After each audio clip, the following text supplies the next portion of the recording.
All right, what's up, fam?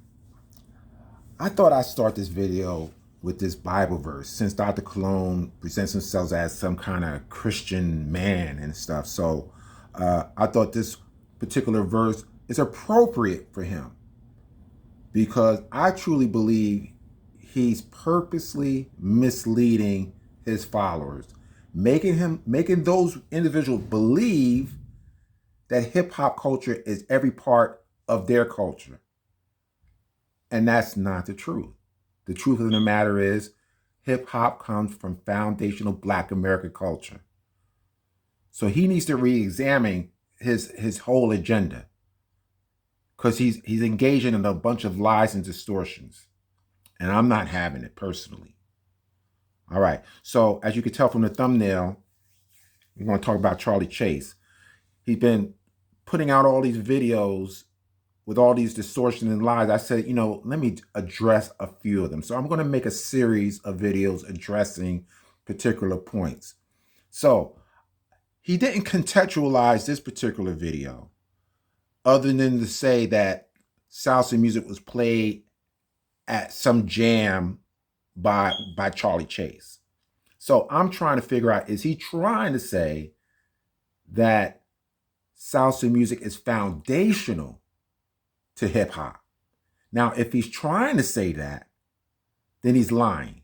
So I'm going to assume, for the purpose of this video, I'm going to assume that that's what he's trying to say. Given his record, I'm sure that's what he's saying.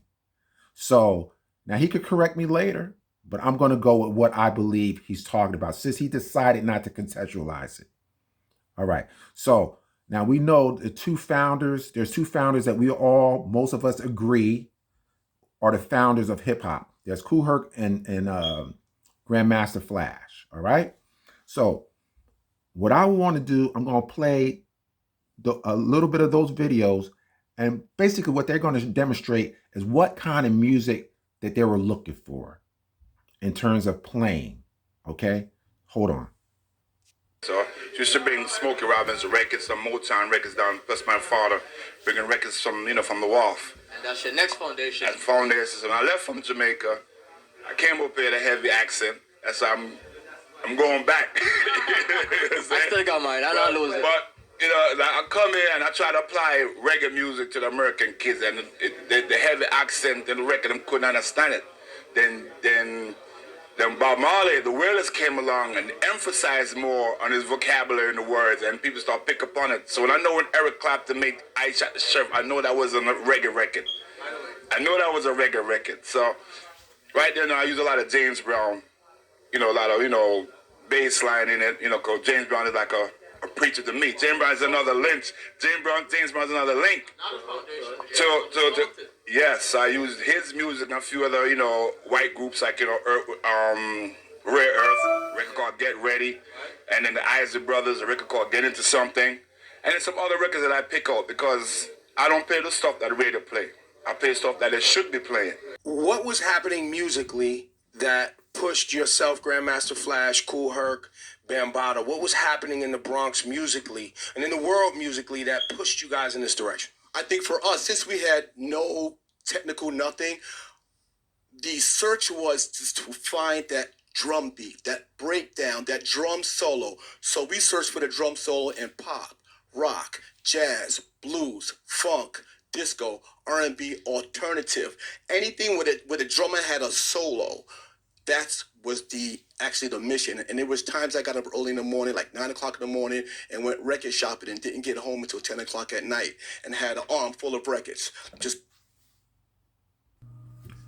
Now, with all those musical genres mentioned, you never heard the word salsa, because salsa is not foundational to hip hop. So you notice Flash, he mentioned all those genres. All of them are foundational Black American genres. All of them. We are American music. Let's be clear about that. Let me say something about Kool Herc real quick. Kool Herc talks about, well, they wasn't feeling reggae because of the accent. That's not true. There was a song back in I think it was probably the early 70s, if I'm not mistaken, a song called So Makusa. by a African brother named, I think, Manu Dibango, right? That song was popping. Why?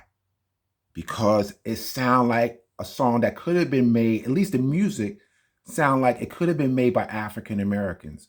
But vocally, you couldn't understand what the brother was saying because he was African. He was singing in his language.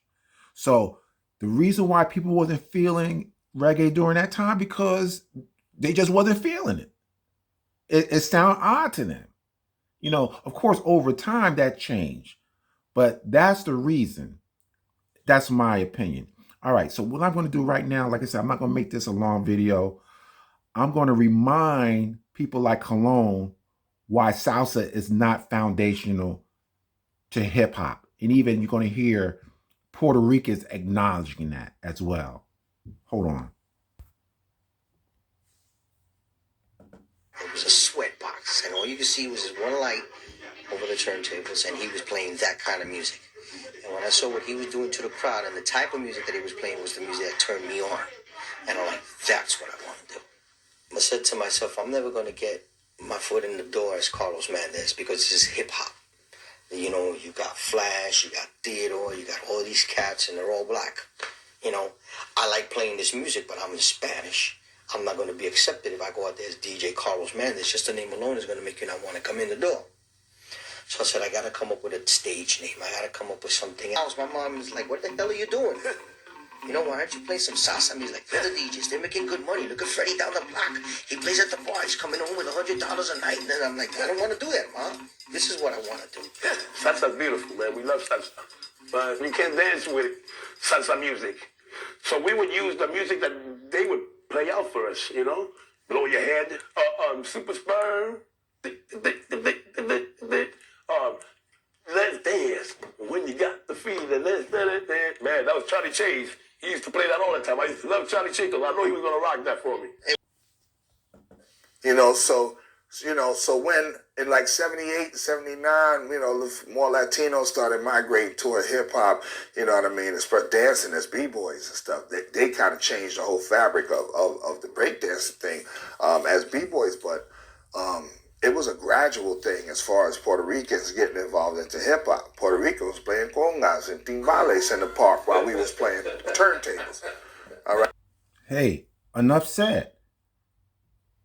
Salsa music has nothing to do with hip hop. So Cologne, why? Why even make a video trying to suggest that? Has nothing to do with it. You heard your boy on Charlie Chase talk about, you know, his mama wanted him to play salsa music. No, he wanted to play what the brothers were playing. So even to Charlie Chase, hip hop music is foundational black music, even to him. You heard the other brother talking about, hey, I love salsa, but we can't dance to salsa because salsa is not foundational. So I don't know what your end game. Well, I know what your end game is. You're trying to, again, put Puerto Ricans right at the forefront of this culture, and it's not going to work. All right, that's enough said for this video. I should be making another video within a couple of days. All right, until the next time, later.